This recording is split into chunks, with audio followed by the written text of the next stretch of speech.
Hi, Randy Wheeler here, Wheeler Coaching. Life is hard. Life is really hard. I spent years in the strength and conditioning field and I worked with athletes, and part of the role that I fulfilled was helping these athletes develop what we may call resilience, the ability to fight through adversity and overcome. Why is that so important? Well, I think I go back to what I said first, because life is hard. Nothing is going to always go our way. So we have to have people on our team who have that resilience. But let's be honest, the resilience doesn't always exist when they come in the door. It has to be developed. It has to be grown. And as a leader, you can create an atmosphere for that. Let me suggest a few ideas to help you develop that resilience in others. First of all, empathize, but don't enable. What do I mean by that?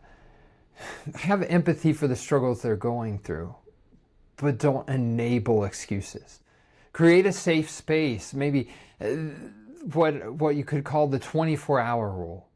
If things didn't go the way they planned, you have 24 hours to either celebrate if they went the way you wanted it to, or 24 hours to evaluate, to be frustrated, but then move on.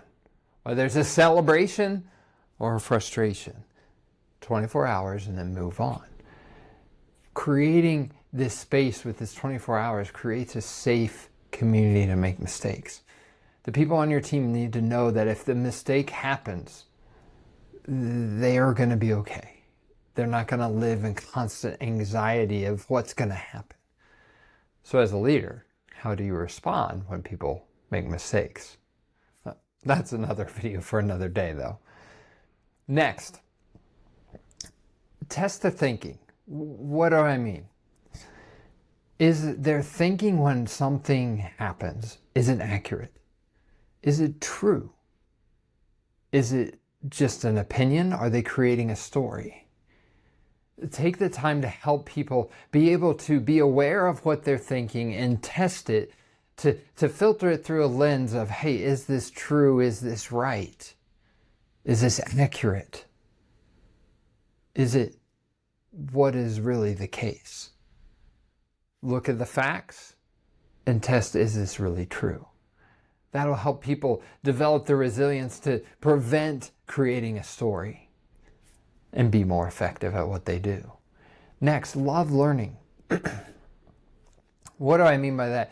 Do you have a system in your organization where we can learn from a mistake? If something didn't go the way you wanted, if a project didn't land the way it anticipated, maybe it was a colossal failure, is there a space to debrief and talk as a team? Because some people on your team, they're going to be external processors and they're going to need that talk time. Some will be internal processors, but if they know the debrief is coming, they'll be able to share. And you'll be able to learn from one another and strengthen one another and create that environment that, hey, we're going to fail. We'll test something. We'll try it. We'll fail. We'll learn from it. We'll create a new plan and we'll re-enter into the process. If that's the culture you have, a culture of learning from mistakes, people are going to develop more resilience.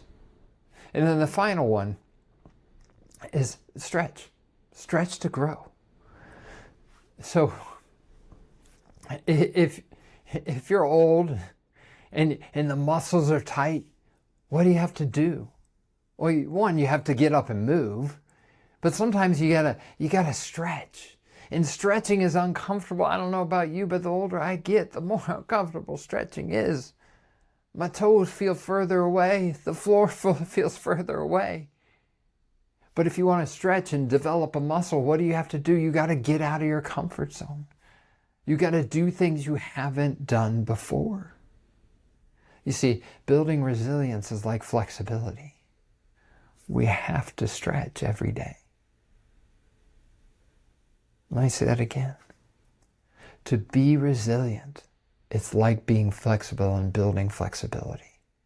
We have to stretch every day and get out of our comfort zone. So look at these 4 areas for a minute here. Whether it's empathizing but not enabling, whether it's testing your thinking and the thinking of your team, loving, learning, creating that environment that people can learn and grow and debrief and from their mistakes, or stretching to grow. Which of those areas do you need to grow in? And of those 4 areas, I would encourage you every day as the leader. How are you getting out of your comfort zone? How are you stretching yourself to build your resilience? I know you may be like, Randy, I don't need to step out of my comfort zone. Enough's coming at me that's stretching me. Well, great. Well, keep stretching, keep growing, because over time that muscle elongates. We're able to go further. The same happens in our leadership. As we stretch, we're able to reach farther, do more, and impact more lives and reach our vision that we're trying to reach. So my encouragement to you, grow in one of those areas. Stretch out of your comfort zone and help your team to do the same. And in the process, you're going to be more resilient, just like a muscle can be more flexible. I hope you found this helpful. If so, subscribe to it on YouTube, share it with others, or go to leadwell.biz, get a free leadership ebook, and get these videos and other valuable content directly to your email inbox. Have a fantastic day. Continue to build your resilience and lead well.